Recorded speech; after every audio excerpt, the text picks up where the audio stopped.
We are here today in the Gravity Podcast with Claire Coder, who I am really excited to have. I've been following Claire and her career for quite some time now. I don't remember kind of your first recollection of us meeting, but I remember being at I think it was like a Business First Awards event of some kind where you won an award. I don't know if you know this. Have I ever told you this? No, I don't know the story. Tell me more. Yeah, so you won an award and I don't remember what it was for. And I believe you gave a speech or there was some kind of video.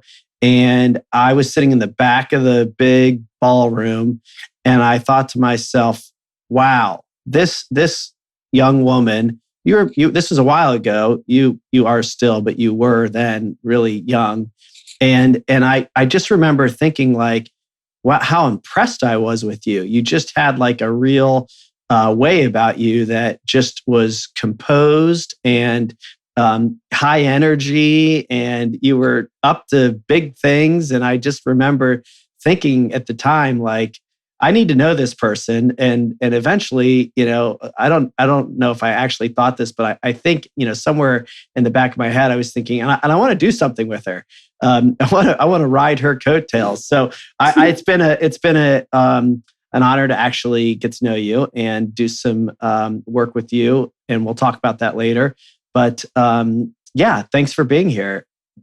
Yes, absolutely delighted. Thank you for sharing that story, Brett. I remember the first time that we sat down together and you helped me really understand what the role of a CEO is and leaning into unique ability. You taught me about the unique ability test, and we still use that quadrant theory at our company today. So it's been wonderful to build a relationship. Awesome. Good. Well, I want to make sure that the listeners get to know you. And our format really has been to kind of have you tell your full life journey so they can see all of the elements that go into the success that you're having now and have had along the way. So let's start kind of early on. Tell me a little bit about kind of your family, your early childhood, kind of where you're from and what life was like as a little one. Yes. So I grew up in Toledo, Ohio, and I actually don't remember most of my childhood. Funny ways of how our memory works to our advantage and blocks out some yucky stuff. But there were some positive things. I grew up in Toledo and started what I like to say is entrepreneurship from a young age. I was known for creating a lemonade stand in our community. And instead of selling lemonade, I sold beer to construction workers when I was super duper young. And I joked that I was finding my target market, leaning into it, and now I follow the law.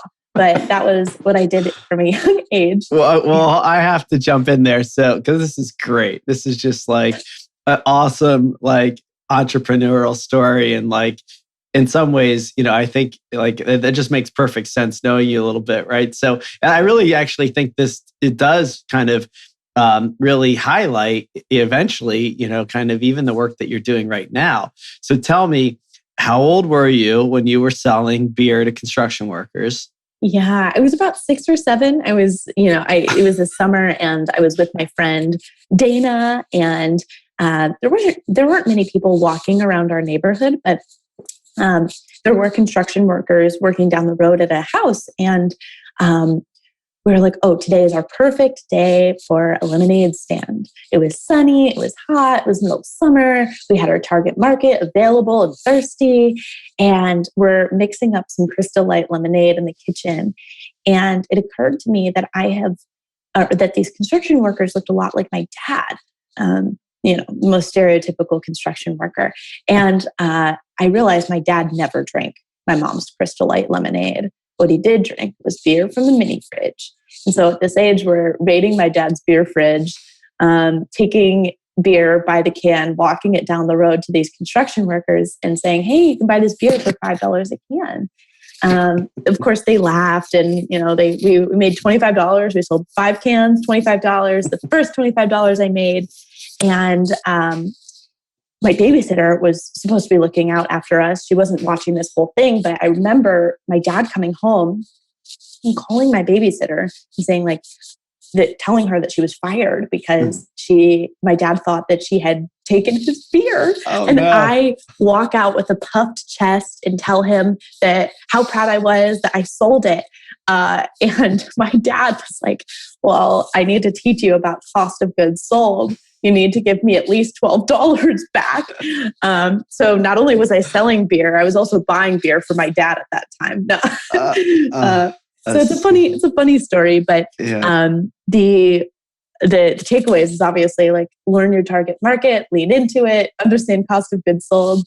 And of course, that wasn't my only childhood story, but that was just a funny entrepreneurial relevant childhood story. Yeah. Well, it's an interesting thing. And if you are comfortable, I'd like to kind of dive a little deeper into kind of what your family dynamic was like and kind of what your parents were like. Because I'm wondering, kind of what else was there that you learned and kind of, really what your relationship was like with your dad and really, was he teaching you about business or was there, something else there? And even, the comment you made on memory and the yucky stuff, I certainly can relate to that. I've shared kind of my story publicly, this year and on this podcast and in smaller circles. And I think it's really an important part of what shapes us to be who we are. Certainly, I kind of look back and look at all the hard, or as you say, yucky stuff in a way that I feel very full of gratitude for, because it really, although hard, really shaped me into who I am. And I'm wondering if you could maybe elaborate a little bit on, what that was like, for you as a kid. Yeah. So my mom and dad weren't necessarily entrepreneurs. My mom is an art therapist and my dad is a land surveyor. And they did kind of lean into some entrepreneurial aspects. For example, I never got a weekly allowance, but my dad had this itemized list of all of the chores. And if I did the chore, what the dollar value was worth. And so would do all the chores, washing the clothes and doing the laundry, I got $1, 50 cents for washing it, 50 cents for folding it. And at the end of the week, I would tally all the things that I did, and I would have to submit an invoice to my dad to get paid. And he had net 7-day terms. So I'd submit my invoice and he'd pay me 7 days later. And those are just some small moments of learning about entrepreneurship that I think my parents didn't know the term entrepreneurship, but really supported me in talking about money from a young age. Some of the yucky stuff, when I was in 4th grade, my retinas in my eyes detached. So I was actually legally blind for a year. The doctors didn't know what was wrong. And so I was just carted around all across the country with these doctors poking and prodding at me, trying to figure out, why is this girl having this situation? I was put on prednisone and methotrexate, pretty heavy steroids for the age that I was. And I started gaining weight. And the situation of gaining weight when you can't see is you just rely on all words. That's the only truth that you have. It's physical touch and words. And I kept going to school. And I remember kids calling me squirrel cheeks and batty and ugly. And it's one thing to be able to hear it and be able to see yourself and be like, no, that's not me. But I only heard it and I had to believe what I was hearing. And what was really bizarre with this whole eye thing is occasionally my retinas would reattach and I could see randomly. And I remember being in the shower one day. This was a day that I could see during the year that I was legally blind, and looking down in the shower. And I looked straight down and I was so fat that I couldn't see my toes. which was really bizarre because the last time I saw myself, I wasn't fat. And it was the steroids. It was forcing me to retain water. And it wasn't necessarily that my physical activity or eating changed. I was just retaining all of this water. It hurt so much that I then oddly got the validation that what people were telling me was true. And I couldn't get out of that cycle. And that was really, really tricky. I was really thankful that I was ultimately diagnosed with what they called bilateral posterior scleritis, which is the inflaming of the retinas in your eyes. There were only 14 other kids in the world who had this bizarro thingy-majiggy. And those 14 other kids ended up dying. And so for me, death became really intimate. I think a lot about death. I never fear death because I just assume it's going to happen at a young age. But I also recognized, like, man, I'm living for some reason. And even in darkness, I still had a vision for myself. And that vision was to be able to change the world. And so that life-altering event, first of all, forced me to grow up pretty quickly. Sure. And also spiraled my family into a situation where there was a lot of conversation around money. I was an expensive child. Those medical bills are absolutely outrageous. And so heard a lot about money from my parents and their fighting. Forced myself to have a vision for my life, even though I couldn't see. This was all in fourth grade. And so the benefit of all of that is now as a founder, like, nothing is harder than being blind when you're in fucking fourth grade. Yeah. Seriously. Yeah. It's an interesting thing. Yeah. I mean, my wife actually just had a detached retina. And had to go through the surgery. She actually just finished her second surgery last week, and it's a scary thing. I mean, for her, she's an adult, but still, when that eye goes black, and in her case, they say, well, it's one of two things, and one of them is really bad. The other one is going to not be fun. But thinking about it, and actually, my youngest son. Was born with congenital nystagmus, and when we were first trying to figure out what it was that was going on with him, because he was a baby, we knew something was wrong with his eyes just from looking at him, and we were also kind of, as the parent, in that situation, and they weren't sure what it was, and they thought it was life-threatening, and he was misdiagnosed with something that was a life-threatening disease, and traveling around the country. I've kind of been through that a bit as a parent, but he was a little kid, and he still lives with it today. But he was never blind, and he wasn't old enough to be aware of what was happening. And fourth grade, so you're probably 9 years old. I mean.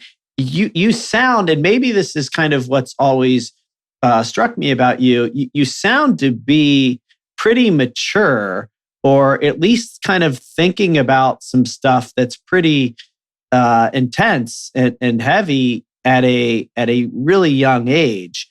And I'm just kind of wondering. I mean, even going back to the selling beer story. I mean, you seem to have kind of a sophistication or a maturity or a level of thinking that most people at that age really don't have.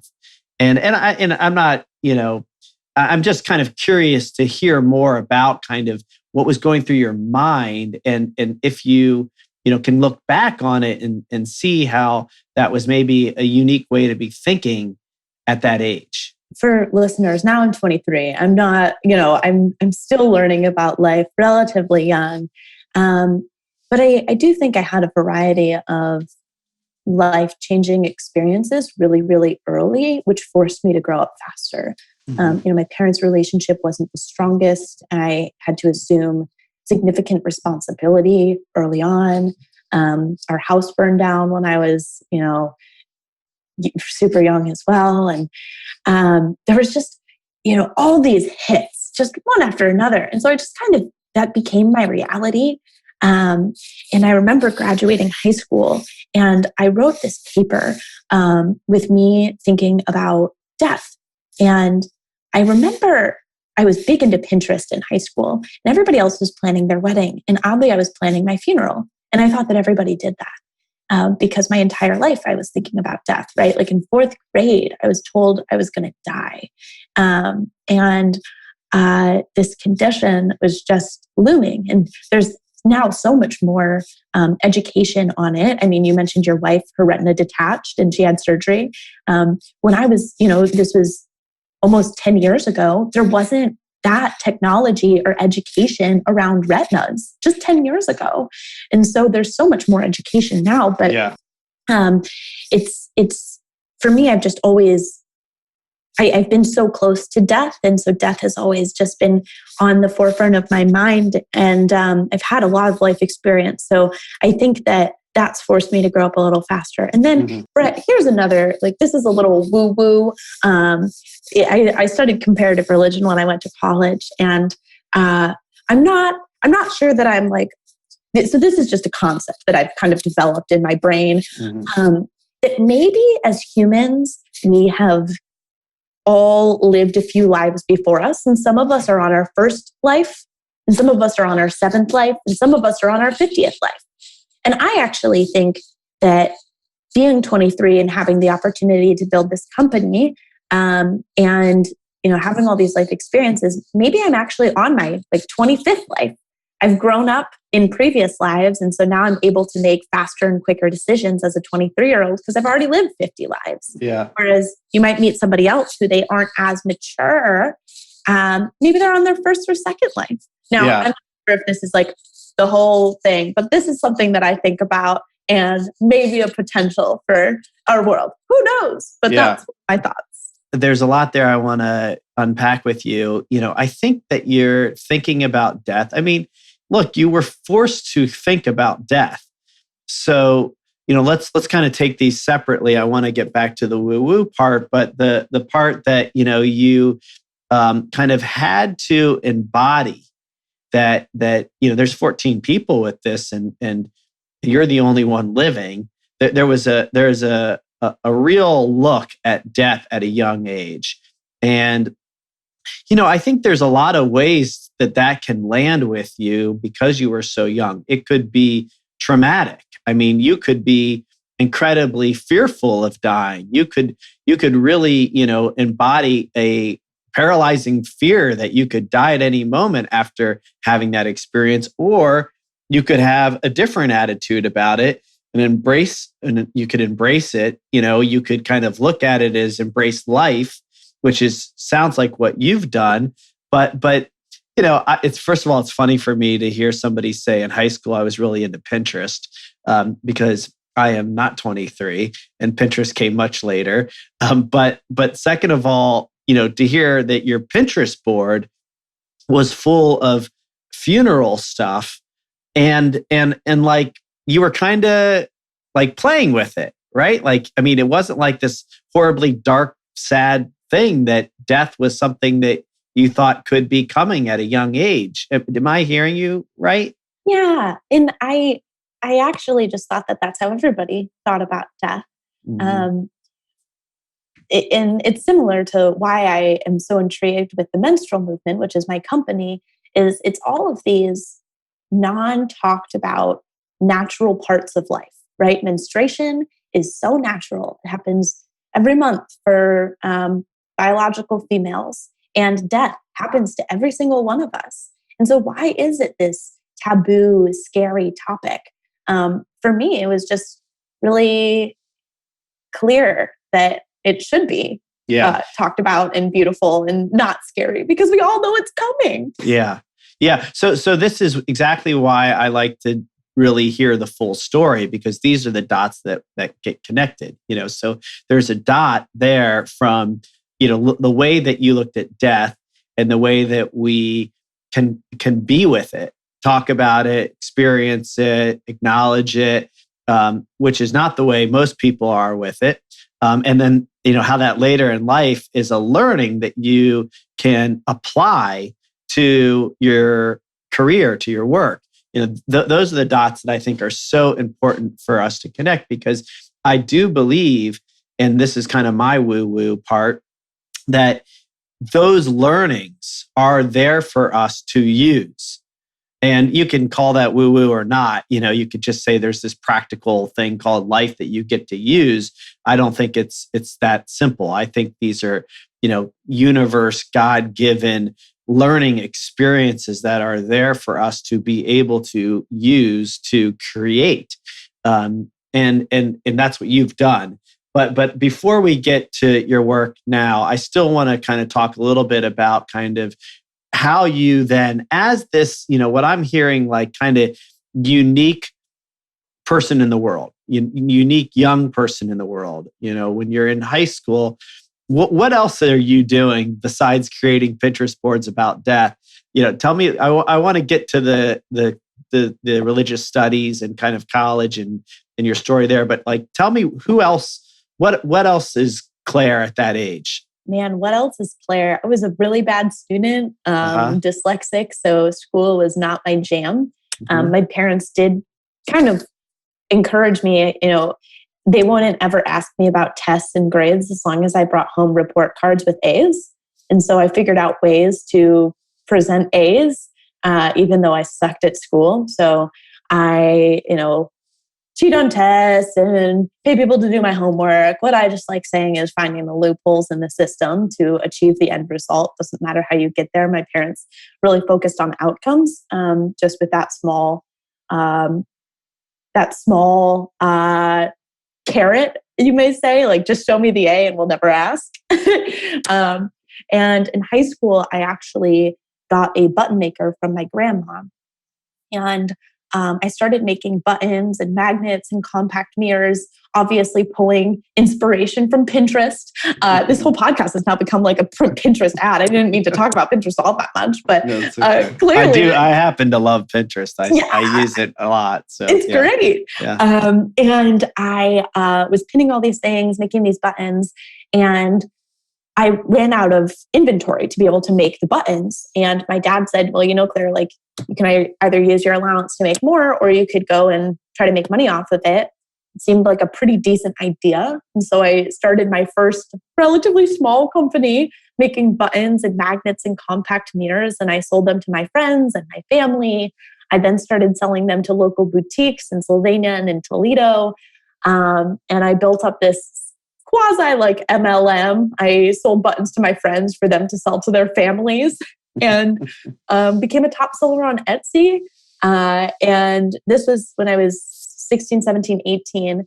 And I ended up using the majority of that money to buy my first car, which was my VW Volkswagen Bug. And I used a lot of that money too to pay off my teachers so that I could go to these business meetings. And I used the money to buy my first fake ID so that I could go to the 18 plus business meetings, because I was so scared that they were going to ID me when I went into the bar for the 18 plus business meeting at 11 a.m. What do you mean you paid off your teachers? Practical advice, right? Well, just like you can just like slip them a 20 and have them write you a pass. It's that easy, huh? Wow. Okay.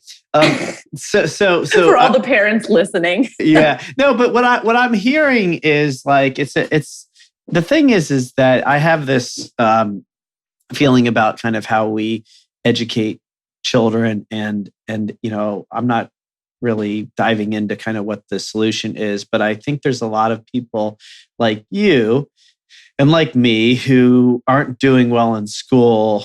I didn't do well in school when I was in high school either. I think there's a really good reason for it. For me, the reason was I wasn't that interested in it. I had, kind of reasons why I wasn't really able to pay attention. I was just focused on other things.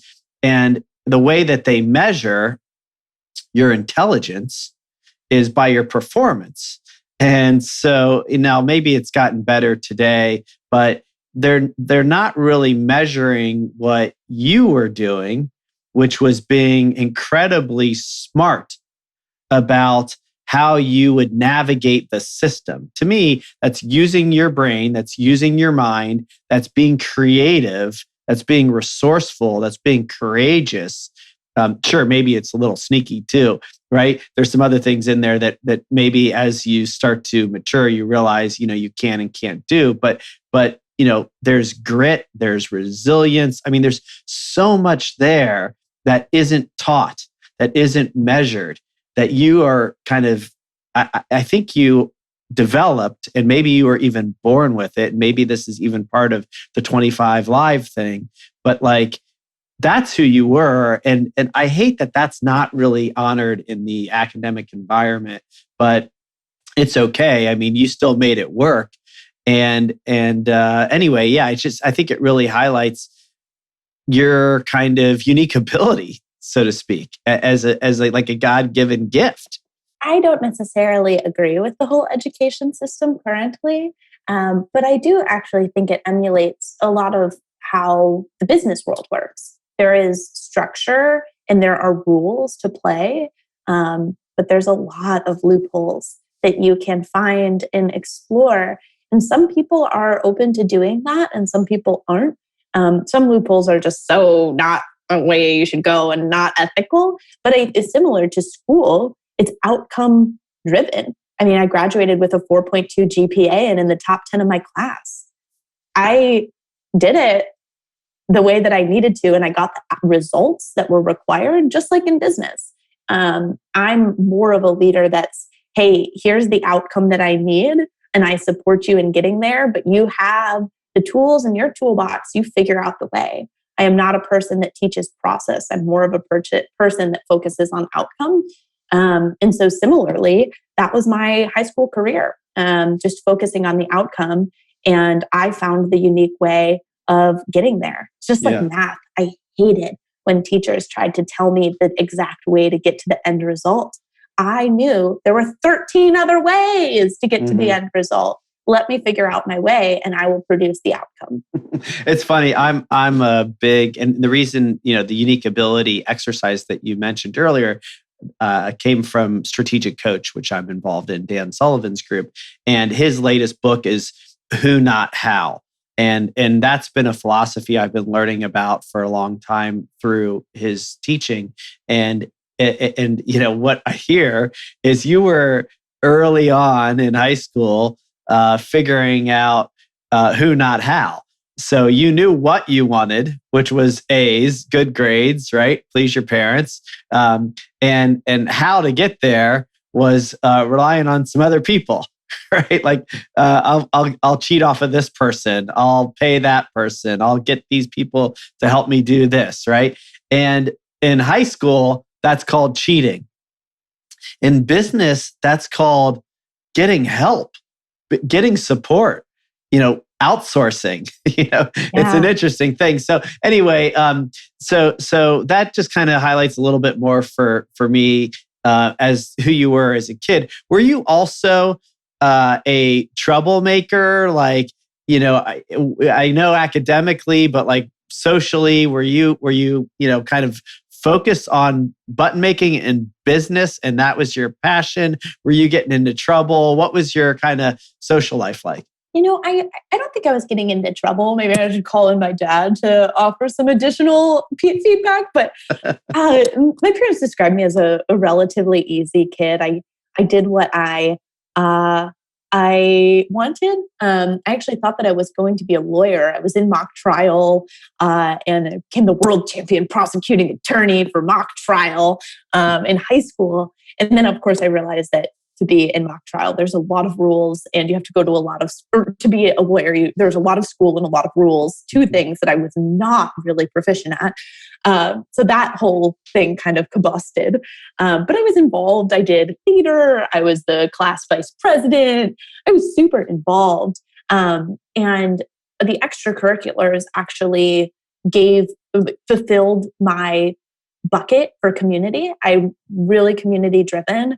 And I found a lot of what I needed to be fulfilled in those extracurriculars, not necessarily the classroom.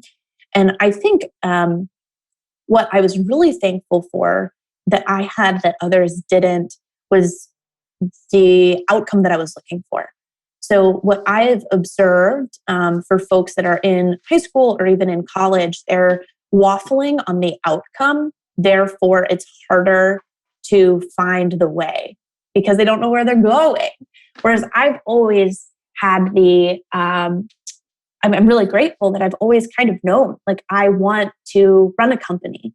And that was my outcome. And so it was really easy for me to configure based on the outcome, whereas so many folks don't know where they're going or what they want. And so they just allow the world to direct them. So that I think is the only kind of additional advantage that I think that I had in high school, and why I was able to maneuver the system, what I believe to be a little bit more eloquently than others, was because I did have a very clearly defined outcome that I was driving towards. Mm-hmm. And tell me, as you're kind of getting now into your business career, I mean, really, when I think about the button making, starting that at 16, the fact that you were able to purchase a car, you were actually really in business at 16 years old. This wasn't just like the lemonade stand anymore. And so what was the outcome that you were driving towards when you started to really get into business? Was it really about money and making money? What were you driving towards? So my perspective on all of this has changed this last year. But when I was in high school, the outcome was, one, produce the grades that my parents wanted to, so that I could keep doing everything else. So that was like the outcome. I needed A's and like 4.0 plus. Two was I wanted to have enough money so that I could do the things that I wanted to do, right? Like drive my own car, do my own activities, pay for the things that I wanted. I did not want to have to rely on my parents or anyone else because there was already so much fighting about money. I never wanted there to be another fight about money as it pertained to me.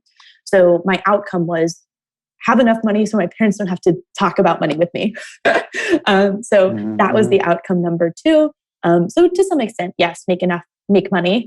And then outcome number three, which has been, the outcome number three in high school was prove to people that I was smart.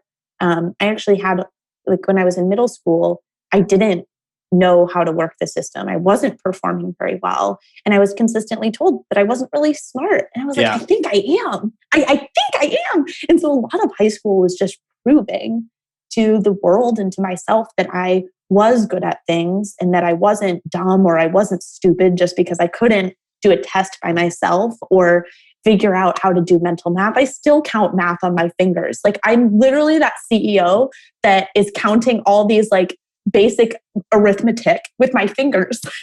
Yeah. I think it's I think it's like a left brain, right brain kind of thing because, I do the same thing and I'm actually really good at math, but there's certain things where I'm just like, I got to go to my hands.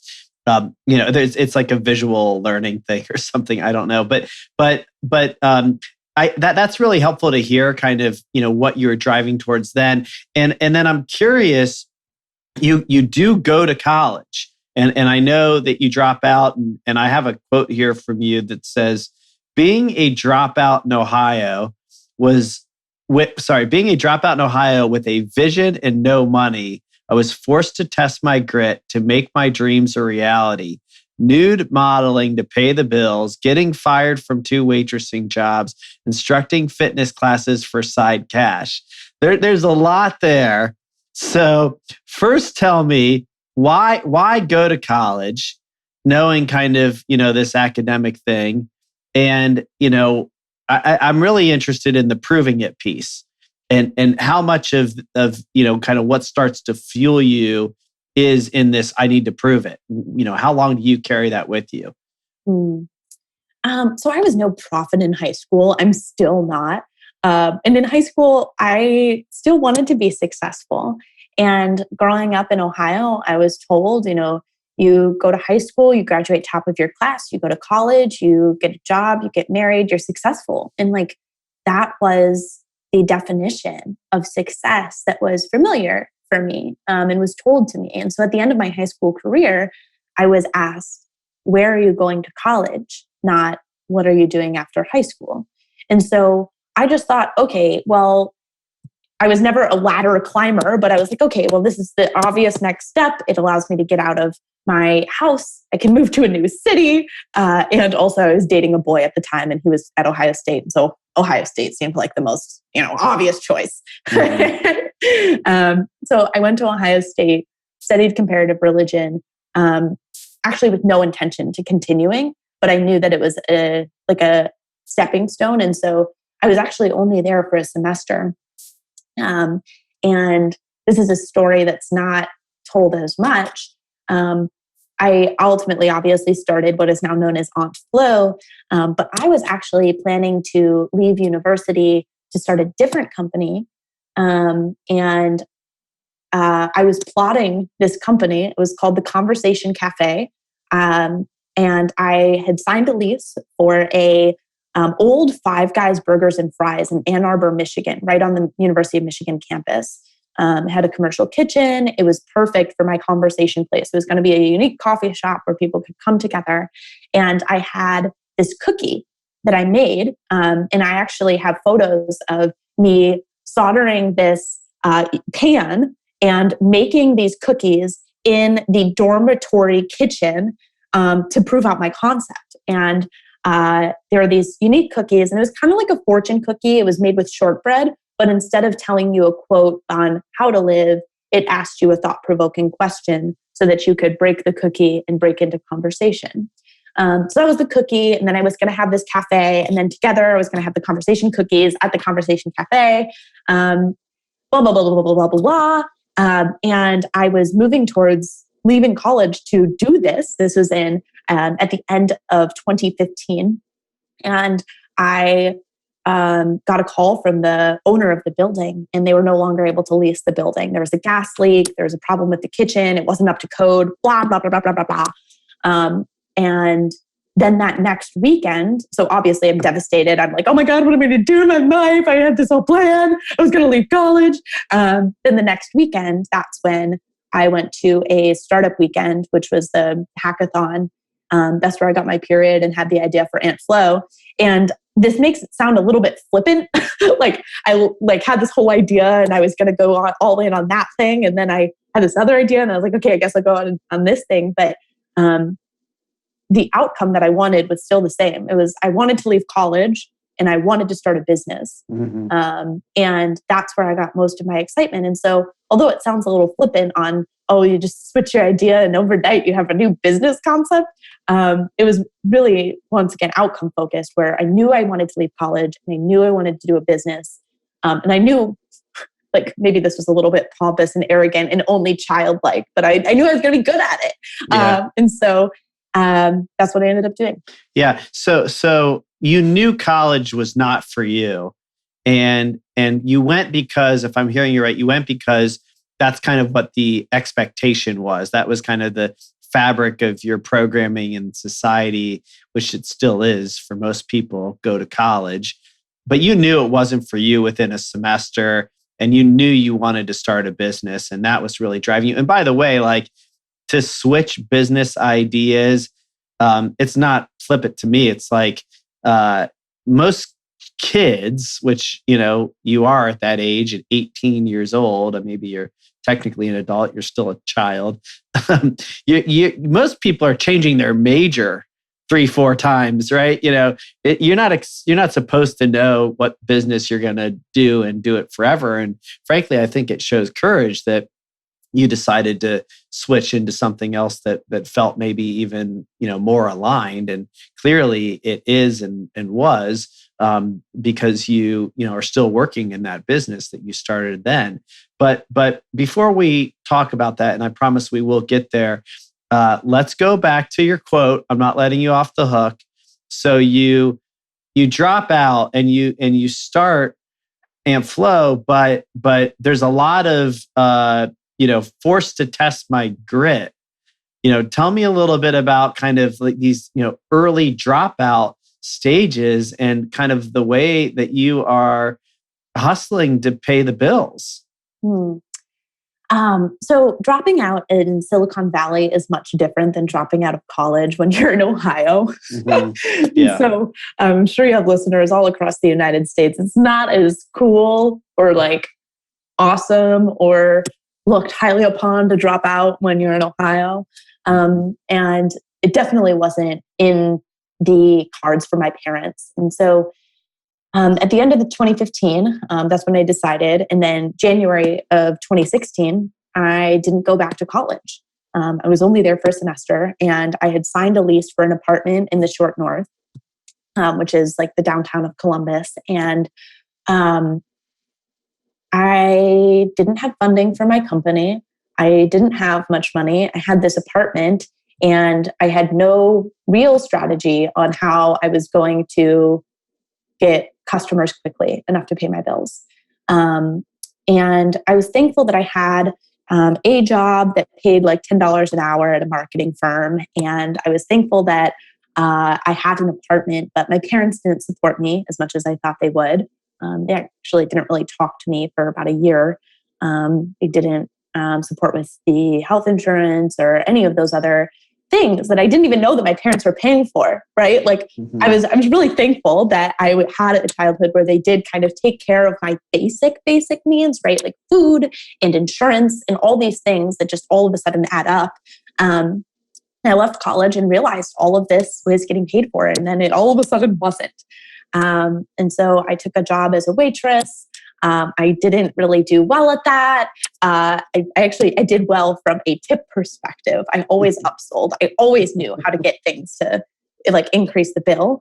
But in terms of like folding the napkins the correct way, I refused to fold the napkins the correct way because I found a more efficient way. And so that didn't really work out.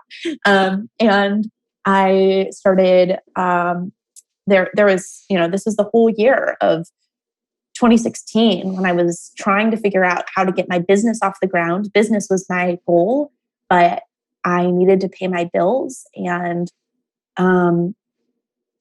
it was overwhelming. And I remember periods of time just thinking, man, it would be so much easier to just go back to college and do it the way that everybody else was. I wouldn't be spending all this time and energy on something that I didn't even really know where I was going. My goal was to just make sure people had access to tampons and pads. And I didn't even know like the business model. I didn't know like how I was going to make it happen. I didn't know where I was going to get funding. I didn't even know that people funded businesses. Mm-hmm. I just knew that the reality had like the conversation had to change. And so I even one day bills were getting really tight, and I looked up on Craigslist like quick ways to make cash. At this time I'm 18 or 19. And I saw that there was figure drawing, nude modeling for figure drawing classes. And I was like, if I can make $100 under the table, like whatever. And I actually loved it.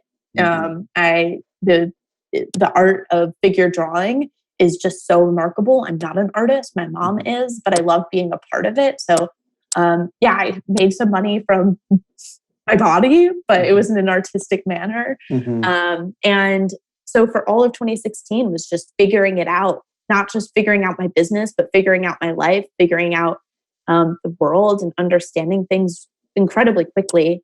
And then 2017 was where I was able to hone in a little bit more on what I was actually doing with the business because my basic needs were taken care of at that point. Yeah. I mean, I'm struck by kind of the courage and the resilience to get through this time, just, not wanting to gloss over, that your parents didn't speak to you for a year and weren't supportive at all of your decision. This I think is a pretty common thing where parents, really, myself included, I want my kids to go to college. I have a son that's in college right now and one that's going next year. And I think it's what's best for them. I like to believe that if they wanted to do something else, that I would be supportive and I would love them and I would, try to help them in any way that I could. If they really were passionate about pursuing something, I think that I would. But I think a lot of parents would maybe fall into a category, maybe not to the extent of not speaking, but being really upset that their child, especially with the grades and the way that you had excelled top 10 in your class, to drop out. That had to be really hurtful to you for your parents to respond the way they did. And yet, you still find not just hurtful, but scary because you're really on your own. And for you to be able to find ways to make it work, I hope you really understand how much courage that takes, and that you have honored yourself for really doing that. Well, thank you. I will say, as horrible as it sounds, I think that it was an advantage because I once again wanted to prove them wrong. And I remember as I was leaving university, one of my guidance counselors said, "Well, Claire, don't you just want to get a degree just in case it doesn't work out?" And that concept to me was just horrifying. Why would I ever bother putting eggs in a basket just in case it didn't work out? For me, I thought about it, and I'm not sure it's still the right way to think about things, but it was the right way at the time. I was like, I would rather first of all, having a successful company is always against the odds. Like, what is it? 99.99% of businesses fail. And so I was betting on like a 0.01% chance. And I would rather put 100% of my effort and energy into making that 0.01% odd a 100% chance rather than 70% opportunity and 30% getting the college degree. And so for me, it was, don't worry about the plan B. Always think about plan A, put everything into plan A, and then you have a much better chance at succeeding because all of your eggs are there. Right. Now, at the time, I didn't have anything to lose. I was 18. I literally had no family, no obligations. I didn't even know what money really was. So I didn't have much to lose, which was an advantage at the beginning. Now I obviously think about things a little bit differently because I have a company and investors and millions of dollars in our bank account that I'm managing. And so there's so much more to lose. But the thing that I don't want to lose is the risk tolerance, because that is what made us successful to this day. And that is what I believe will continue to make us successful. Yeah. Well, I think there's a lot of things that are going to make you successful, continually successful. That is one of them, that kind of willingness to really see things that way. And what I'm hearing is that what you're really doing is you're still going towards that outcome without letting anything really get in your way or stop you. And so why don't you talk about you mentioned how you got the idea. Talk a little bit about how you got the idea and how the business became, what it is. Certainly, and we can talk about 2020. There's been a big pivot that came this year. But let's talk about the early days of the business and how it came to you and how it's developed from there. Yeah. I love solving problems that are intimate to me. And the idea for Aunt Flo came about at a startup weekend. Once again, this was when I was at college. I was 18 at the time, and I was at this 54-hour hackathon. Friday night, I got my period. I didn't have a tampon with me. And there was a coin-operated tampon and pad dispenser in the bathroom. And I'm thinking, I don't have a quarter. I don't have a tampon. And I did like everybody else in this situation. I rolled up some of my own toilet paper, shoved it up there, and was like, well, hope it works. I was like, there has to be a better way. And there wasn't. Nobody was solving for this problem. The problem of getting your period in public without the supplies you need. The problem of not talking about menstruation. This was 5 years ago in 2015. At that time, there was no states that passed legislation. There was no very minimal conversation around menstruation. Now the industry has entirely changed, which I was really thankful to be what I hope to believe a large part of that change. But that was my idea. I was like, man, can't we just solve for this? Like, can't this just be a little bit better? And we started out actually with a subscription box for tampons and pads. That was the point of least resistance, just selling tampons and pads to individuals online, because I didn't have the money or the funds or the backing to be able to make, a dispenser, which was my grand vision. But that's where we started. And by we, I mean me, Right. me and my U-Haul storage unit. I rented out a U-Haul storage unit, had all my tampons and pads there. I did a crowdfunding campaign, and I just relentlessly repeated myself. And by that, I mean, I just kept saying, if toilet paper is offered for free, why aren't tampons and pads? And before I knew it, people finally started answering. Well, not before I knew it. People finally started answering that question of like, oh my gosh, you're right, Claire. Why aren't tampons and pads offered in the bathrooms? And that was really the turning point. But that really wasn't until 2018. So I dropped out at the end of 2015. 2016 was a year of learning. 2017 was a year of building. And 2018 was the year that that's where we raised our first funding round. But it took 2 years of navigating my personal life before I was even able to go out there and really scale the business. Yeah. Yeah. And it's you mentioned this earlier that, you didn't know about a lot of these things, these business things, raising money and cap tables and terms and any of it really. None of it. Right. And I think it's really important for people to know that you don't have to. You don't have to know all of it. You don't have to know any of it. When I started my business, I had spent 15 years working for other people. And so I knew some things. I did not know what it meant to start a business. I just didn't know. And I learned. And I, again, who not how, found great people who did know these things to rely on, mentors or team members, whoever else, right? Advisors. And you learn over time. And, back to unique ability, what you had, which is what most people don't have, and this is why a lot of businesses fail, is you had a vision, you had a passion, you had a outcome that you were clear that you were driving towards, and you had all of this life experience that really prepared you perfectly well to be a founder, despite what you quote, like, don't know. This is like, again, the knowledge thing. There's knowledge, and then there's actually like skills.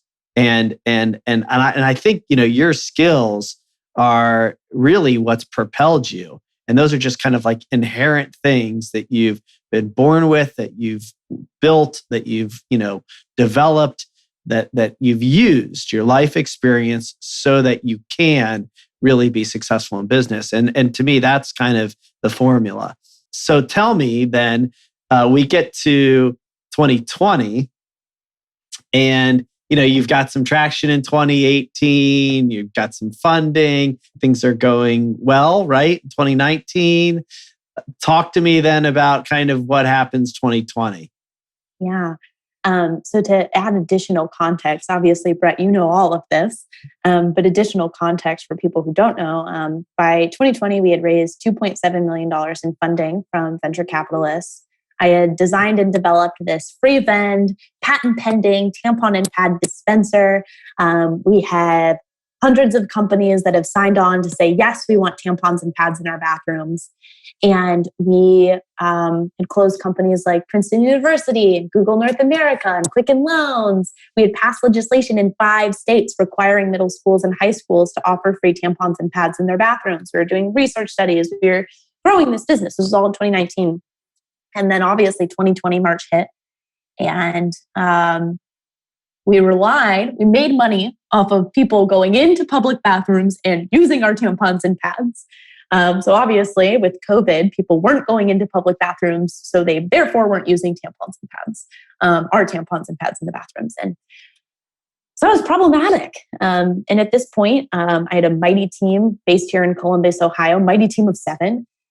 Most of the people on my team were the primary breadwinners. And at 22 years old, I'm looking at my team and trying to figure out, oh my gosh, how do we sustain this business in this critical time of unknown? But I love chaos. I absolutely love it. I actually perform so much better when there is chaos compared to when there's no chaos. When there's no chaos, I start getting scared that like something is, bizarre because, man, living in a world with no chaos is like frightening. Anyways, so there's all this chaos. There's so much confusion. We had just raised our second round of funding of 1.2 million. So we raised 1.5, then we raised 1.2. And instead of thinking about the things that we didn't have, AKA customers that were paying us recurring, we hyper-focused on the things that we did have and the things that we did know. We've been manufacturing class 2 medical devices for at that point 4 years. I had been importing FDA-approved products. We had manufacturing in China for our pads.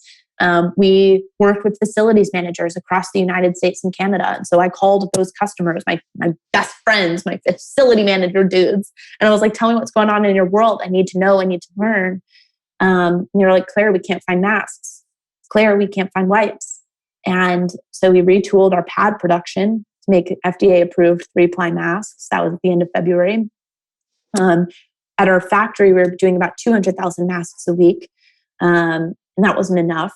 And so we called on partners to see how else we could support.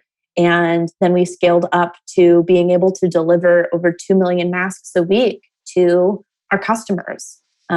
We closed contracts with Veterans Affairs in the state of Michigan. We supported all of our Fortune 500 and 100 necessary companies, and we built out a whole new division of the company. So we had Antflow, and then we built out Workflow, which was all of the other basic necessities that facilities managers needed. And we leaned into that. And I looked at our team, and everybody was pulling with 20-hour days. And we all knew we were either going to pull 20-hour days and make this magic happen, or nobody was going to have a job because the other business wasn't producing revenue. Mm-hmm. And so I was really thankful that our team members dug in and said, yes, we can make an impact. Yes, we can change the world. And we never lost sight of our core value of people helping people, period. And with all of the product that we were manufacturing, we built in a give back model. And through this year, we've now donated over $40,000 worth of PPE to communities across the United States in need. So it's been a wild, wild journey. But the thing that excites me most about business is that you can make massive change. Like you literally have the world opportunity. And as a CEO, like you have all of the opportunity to turn the boat. So do it. Like it was just so fun. Like it was horrifying and scary and wild. And, I had a board meeting that I had to like tell you and investors, like, yep, we wired all of our $1.2 million and we have 2 weeks to make payroll. Right. But, it'll all work out. Right. But it was like, those were the times where I just leaned into risk tolerance, because if I didn't take that risk, we would still be sitting here 7 months later running out of cash in a business line that didn't make sense. Yeah. I mean, I give you a lot of credit. I've, had a front row seat to watch, you pivot like this, and hearing your story today really, explains why you are able to be composed and courageous and really, kind of have the risk tolerance that you have, because that you got to go, you got to do it. You got to trust and take your swings, and you can't sit still or else, you're in trouble. And you didn't hesitate. There might have been, all the scary, holy shit, let's not pretend like that isn't there, but you have had a lot of that along the way. There's been a lot of scary. There's been a lot of, holy shit, and you grind and you go and you're in action. You figure it out. And that's what you did with this business. And I still believe that the core business is is really important and viable. Like a lot of things right now, just the world has changed temporarily. People are going to go back to the office. They are going back to restaurants. They are going to go back to schools. They are going to need your product, and you guys will be better because you've gone through this. And you'll also have a company that has more products and more opportunities. And that actually reminds me, I saw you post something last night on LinkedIn, which I don't know if you can talk about yet, but it was a little glass of your menstrual blood, and you're asking people why you have this. And I don't know if you can talk about that really, but I think, what I really saw when I saw that post, and what I hear really loud and clear, which I just want to highlight, one last time, is that you like to solve problems that are intimate to you. And I really think this is a key thing for others out there, entrepreneurs, people that are listening. I believe these are the problems we need to be solving. And it's not like a narcissistic thing that like, oh, I want to solve all my own problems. It's that your life experience highlights for you the problems that we're all facing, that many people are facing. And so you're not just solving your problems, you're solving problems for a lot of people that are like you, that are sharing the same human experience. So I love that about you. And I don't know if you can talk about kind of where things are going, maybe even just broadly talk a little bit more about the future of the business. Yeah. You're so right. Solving real, like intimate problems is something that I love to do. And another benefit of not knowing about VC and investing early on is I didn't know that there's a rule book. If you look at other companies in Silicon Valley, there was a lot of pressure on focus. And you can see this in large companies like Casper Mattress, for example. If they added another product, the investors said you're not focused. And there was this massive uptick in founders focusing on one product and one product only. And that showed focus. To me, it just showed like they didn't have optionality and diversification for when industries change. And so in 2020, it really came to light for me that you have to have diversification in a stable business. If you look at startups that are successful versus startups that are failing, the diversification and leaning into the things that you're really good at allows for companies to prevail. And what we're really good at is solving intimate problems for menstruators. And then also solving intimate problems for facilities managers. Those are the things that we're pretty good at. And so when I looked at where we had weaknesses, when COVID isn't around, ant flow, which is tampons and pads in business and school bathrooms, that prevails. It works really well. When COVID is surging, workflow, which is all of our PPE, that takes place. But what happens when the entire world goes to shit? People still menstruate. Periods don't stop for a pandemic. And we don't have a direct-to-consumer product line yet. How can we create a flywheel effect for the advocates for Antflow and give them an opportunity to buy into our brand and buy into our company? And so the other, 4 weeks ago now, I was actually on my period and I was wearing one of my friend's pants and I ruined them with a period stain. And I looked online and I was like, man, there's a whole bunch of DIY tips and tricks on how to remove period stains. People try to claim that Oxy Remove works and all this random like coarse salt, cold water, your mom's like cure for period stains. And none of that shit was working. And I thought, how can we create a stain remover for periods that actually works? And so I dug into that challenge and I posted on Instagram. I was like, is this a problem for other people? And they're like, this is a problem. We want a solution. And unlike regular blood, period blood is much richer in proteins because it's the shedding of your uterine lining. So regular blood stain removers don't work all of the time. And so over the past 4 weeks, we've been building out this period stain remover by Antflow, and I'm really excited for it. It's going to be our next product and it'll be a direct-to-consumer product, but I never view it as a lack of focus. It's more of just leaning into the things that we know really well and positioning our company for success no matter how the market turns. Yeah. And that's our next product, and I'm really excited about it. I am too. I think it's brilliant, and I've seen kind of the need in our own home, and you're right. I don't think there's anything else out there like it, and I think it's going to be incredibly successful. And I love the idea that this isn't a lack of focus. I think there's a fine line there. I see a lot of entrepreneurs who get way ahead of themselves. They're in one business and they think that that's going to turn into a media company or something, like, well, you're selling a product. How does that turn into a media company just because you're good at social media? There's sometimes people get way too far ahead of themselves. But what you're doing is you're actually just kind of taking these downloads, these life experiences, and you're evolving your business and you're growing your business and you're coming up with new products and you're solving new problems. And it's all under the same umbrella and aimed at, in my opinion, solving the same problem, getting to the same outcome. So I think it's wonderful. And I think you're wonderful, and I think your story is a wonderful one. And I'm so happy to know you and to be partnered with you in your business. And I'm appreciative for you coming on and sharing your story today. And I want you to have the opportunity to share some final thoughts, anything that you want to share with the audience. Oh, well, thank you, Brett.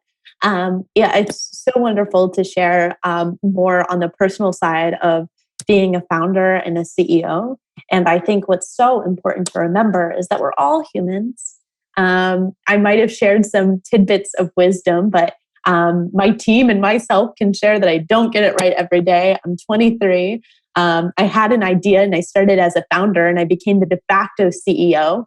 And so I'm flexing all these new muscles and I'm learning just like everybody else is. And so general last thought is keep being awesome humans. Yeah, thank you. Thank you. Yeah, a lot of humility. And I think you're right. It's important to kind of highlight it. It can be messy and we're imperfect and we don't have it figured out. And as mature as you are and as much as you've lived, you're 23 and you shouldn't expect yourself or others shouldn't expect you to not make mistakes and not be, human. So great final thought. Really appreciate it. Thanks again, Claire. It was a pleasure to do this with you. Woot woot.